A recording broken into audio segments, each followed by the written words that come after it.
Hey, what's up, guys? Mitch here, Smoking Sots TV. Day 9. Day 9 of the whole 30. And there's been a couple times when, man, I've come close to just being like, I need a snack. Let me just make a tortilla and some cheese real quick. Guy brought in a box of donuts yesterday to work. And these donuts look like they were on steroids. The biggest freaking French twist glaze twisties with chocolate drizzle that you can imagine. I'm like, well, these things took up the whole box. I looked at it, I smelled it, and turned away.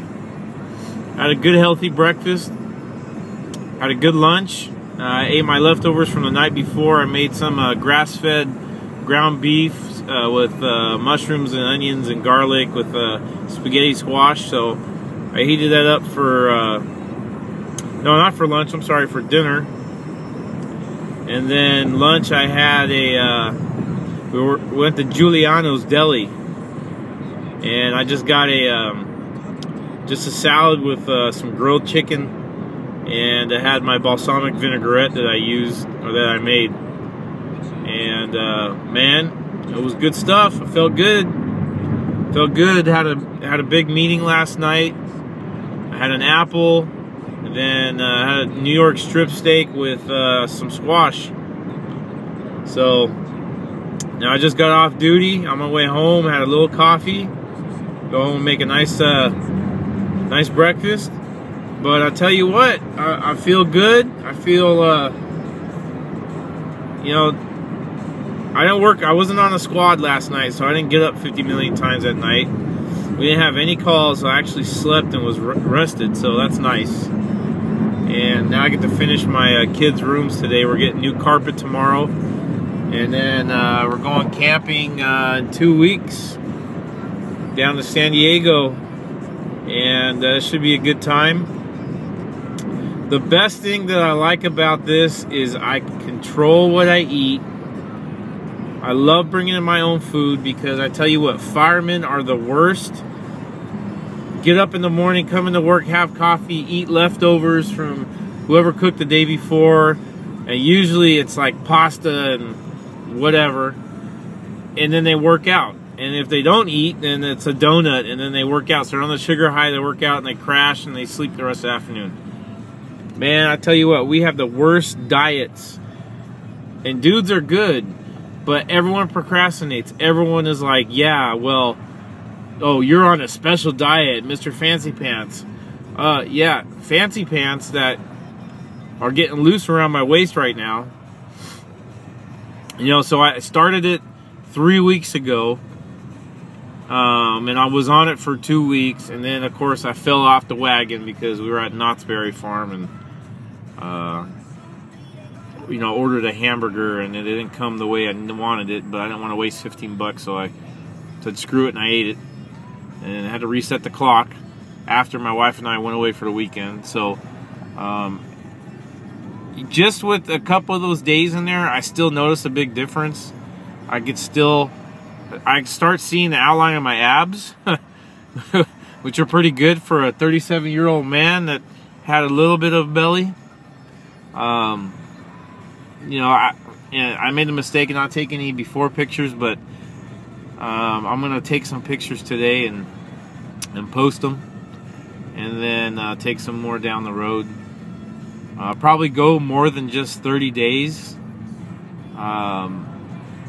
just to really, because I'm really trying to get down to my fighting weight.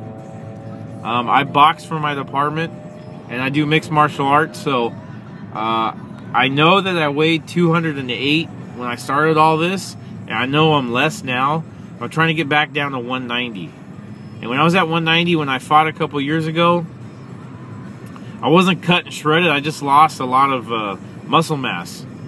So I'm trying to keep my muscle maintained and just get that shredded look. So definitely, whether or not I really lose that much, you know, I may have to fight in a higher class, but I know I can get to 190 and still look beefy and cut up, and increasing my cardio and my weight training, which is good.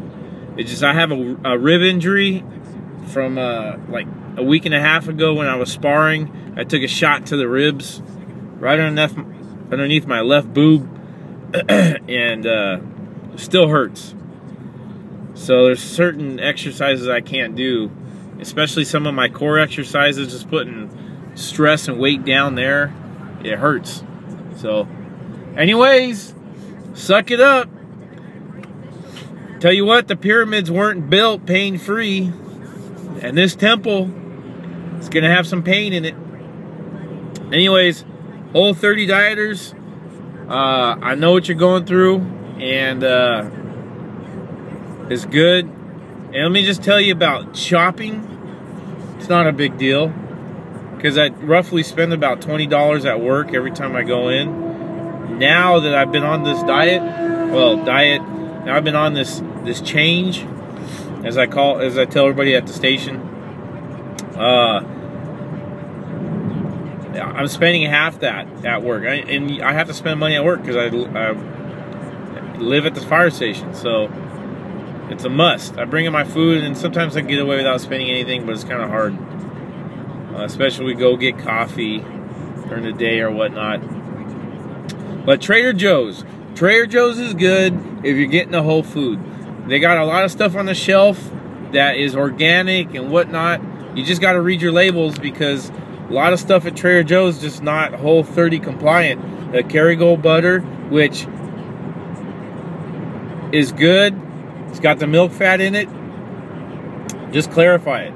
It is awesome when it's clarified, because you got that good Kerrygold flavor. And I'll tell you what, grass-fed beef is a world of difference.